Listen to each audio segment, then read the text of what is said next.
What type of content really puts people in the buying state of mind, right? That's why you clicked on this video. And I'm going to tell you exactly the types of content you are going to start making to get people to buy more of your stuff, right? I have a list of 14 different contents I'm going to share with you guys. And I think in this video, I'm going to be covering 5 of them and cover like 5 extra in the next video, and then the remaining 4 in on different video. Just so this video is not super long and boring, and then you don't want to click on it just because you saw a 42 minutes video from someone with just 23 followers on their channel. Wow, damn, that's so low. But yeah, I'm qualified to teach you this just because I run the entire content production, post production, and whatever you call it, for a $15 million founder. And I've also run content for a couple of other business owners in the past, which I'm not going to be mentioning all of those names just because I'm not trying to prove anything to you. So you can buy my stuff. No, I'm just here to give you guys free value, only for a tiny bit of a request, which is click on the subscribe button and like, share this video. And yeah, if you like it. If you don't like it, you don't need to do it. So yeah, let's get into it. Number 1 is emotional content. For most business owners in the service-based world, emotional content is something you have to like do either to trigger anger in people or make them feel like they are the worst, and then it makes them be in a buying state of mind because you told them that you guys are the worst. But then if you don't want to be the worst, there is a way to not be the worst, and then they are now curious. They want to know what way is that, because they want to stop being the worst. They want to change from being the worst to being the best, right, in whatever it is they're doing. So that's for the service-based business. But then in the e-com world, like I can remember when I was doing ads for some e-com brand in the past, I usually pick ads of some of the creators. Like I usually tell some of the UGC creators to cry in these videos, or I go on TikTok and search for videos of this ladies crying or a guy crying and then mix it up in the ad, just because I know it's going to trigger an emotion in some people, and they're like, yo, why is this lady crying? And then they see that, okay, she's crying because she has this problem that she's been battling for a very long time. And then now she's crying because she found a product that could solve the problem for her. You see what I mean?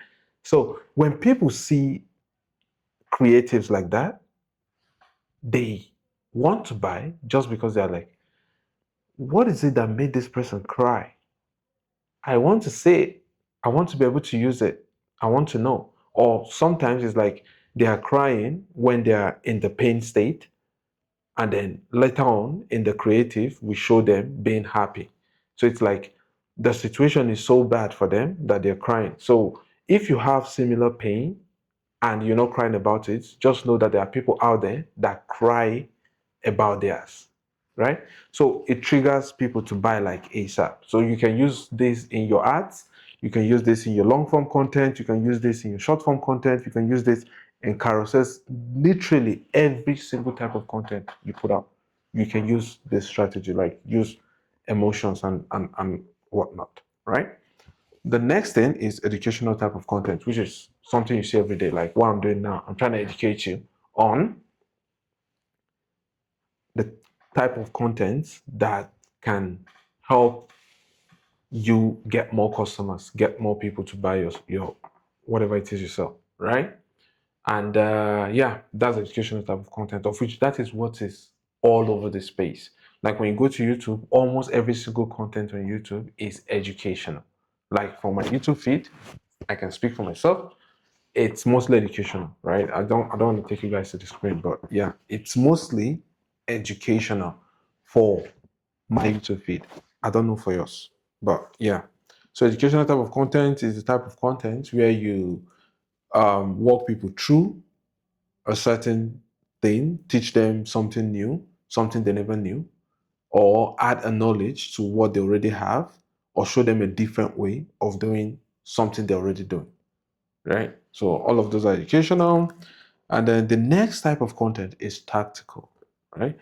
Tactical content is a type that you ideate it in order to solve a specific problem for the user. Like, not the user, like, I'm sorry, like, software is too much in my head. And I always say user instead of customers. So tactical content is the type that you, let me say, for instance, you had a call with an existing client, and then the client told you a secret that you're not supposed to tell anyone, right? And then you come on YouTube or come into your content, and then you're like, for people having this type of issues, this is a way to tackle the problem. So you would not mention the problem directly, just so that the client that gave you the tip does not know. Okay.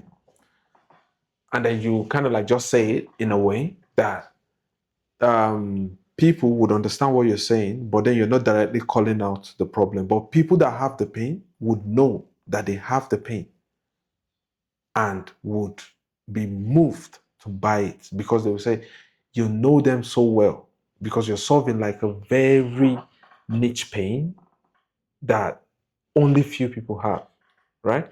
Those type of contents usually don't get so much views, so I won't really recommend doubling down on those. But yeah, that's that for the third one. And then the fourth one is lifestyle content. Yeah, we all know Daniel Dillon, who is the lifestyle king. Almost all his content are lifestyle. But yeah, those type of content too can get people to buy, but like it's more difficult to get people to buy. From my experience in the service-based world, running content for different founders, currently running for a $15 million founder. From my experience in the service-based world, lifestyle content does not really work. So if you are a business owner that is in the service-based world, don't really like, to be honest, I only tell my clients, or I only, because I run their content, so I only recommend making 5% of lifestyle content. And that's just because of the fun of it, not because it converts. It doesn't convert. Like, I've done this a million times. Lifestyle content does not convert for service-based businesses. But then if your business is, let me say you're an e-com person, you have a clothing brand, so you want to showcase these clothes, or you want to showcase this product that you're selling as an e-com founder, yeah, you can do lifestyle content and showcase it. It gets people to ask about the product and then buy it. But in the service-based world, please, please, please, please don't do lifestyle content. Please don't even try. Don't even try to test it. Do it for the fun of it, but don't do it because you want to get clients from it. Okay? And the fifth thing is social proof content. Social proof content is something we all know, which is basically the type of content that people make, and then they tell you, just like I think I've mentioned it twice in this video, that I'm working for like $15 million founder, but then I'm not putting any screenshot or whatever. So it's like my word against yours or whatever. Or you can go and check my other videos. I kind of like have some of the videos where I actually showed these proofs. But yeah, I'm not showing this video just because I'm gonna tell you a secret. I really don't have the time. But yeah, that's that. Social proof content is simply the type of content that you shoot. You take your clients' wins, you take the times where they tell you, yo, you're a great person and whatever, and turn it into a content. So basically, like, I can teach you a way to take each and every single win of a client and turn it into 2 to 3 different videos. And people will not even know you're talking about the same thing. And they're also going to watch it. It's going to go so far just because it's done by me. But yeah, I'm not getting you to buy my stuff. But yeah, that's it. That social proof content is the type of content that drives people at the bottom of funnel to buy. So when people already know you, they already know what you're selling, they're already problem aware, and then they're now in the bottom of funnel, right? when you post more social proof content, it's mainly for them, and it doesn't go so far, except you do it the right way. Then it can attract maybe some people from the top of funnel, and then like it will get people from the top of funnel to come in the funnel, not to get them to buy.